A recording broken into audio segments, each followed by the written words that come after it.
If I were to ask all of you who Team 60 is, a very few amount of you might know them as the Bionic Bulldogs out of Kingman in Arizona. And an even fewer amount of you who I'd consider FRC historians would know that they were the second pick of the Newton Division Alliance in 2008. Now, how would you know that? Well, in 2008, the World Champion Alliance, as I've said before, is one of, if not the strongest of all time.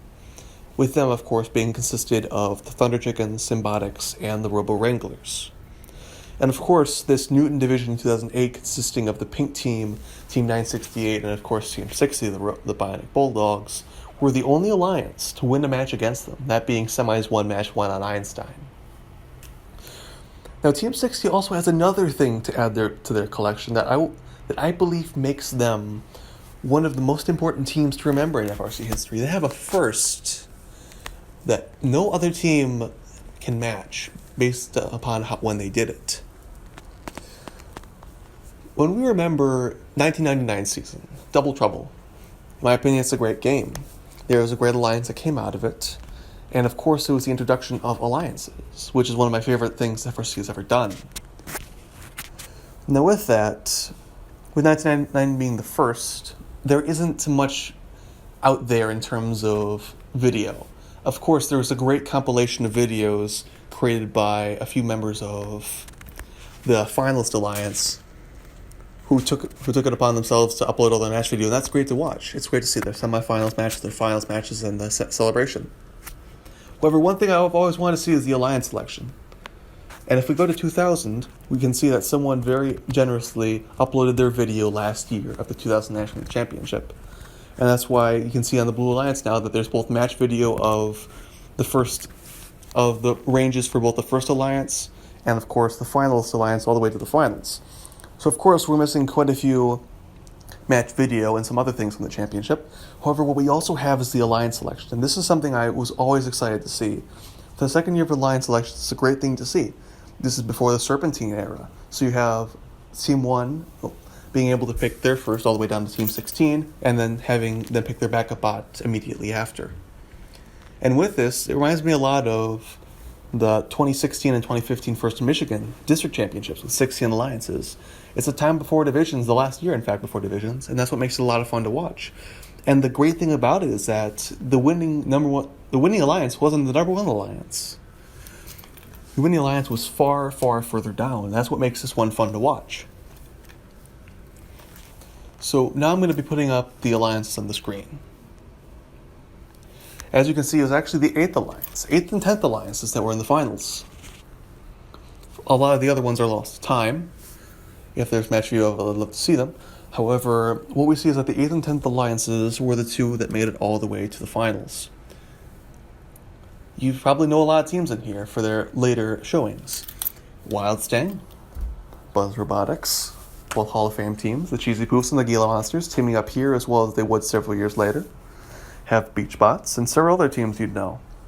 It's a great thing to look back and say, hey, look at the Robonauts in 2000. They're, of course, the captains of this alliance here. However, we'd know them to become captains of the number one alliances in many times to come. That's why it's a great thing to look back at. Now, looking at here, we're going to be looking, of course, at a different alliance, the number 5 alliance. As we can see, Team 402 did pick 126 and 1992 champions who did decline and went on to make their own alliance, that being the 8th World Finalist Alliance. And then you have, of course, Bionic Bulldogs, the focus of this video.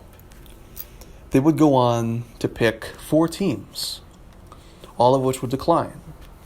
You had Chief Delphi, you had Trucktown Thunder, you had Team 37, you had the Pearson Whalers, whose representative asked if the Bionic Bulldogs were Bomb Squad, which unfortunately they were not. And unfortunately for the Whalers, Bomb Squad would be picked up a little bit later by Trucktown Thunder, who then the Pearson Whalers would go on to draft the Hot Team. Now when we look at this, it's the first Scorched Earth I've ever seen. If there is a Scorched Earth from a 1999 regional or the championship, I would love to see the alliance selection for it. However, I think it's safe to say that this is the first ever Scorched Earth. Whether intentional or not is lost to time.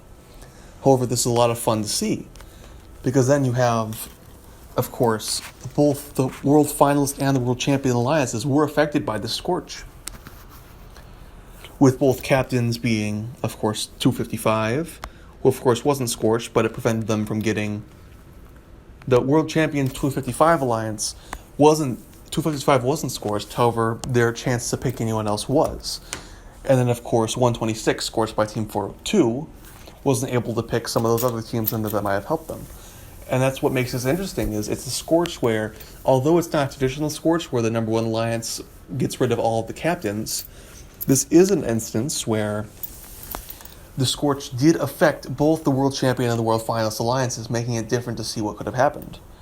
What if 126 was able to pick someone else and they were able to go on to win the championship? That's one of the big questions I'd like to ask here. That's why I believe it should be remembered. With the 2000 match video and alliance selection being uploaded, of course, within the year, that's what makes this interesting to see.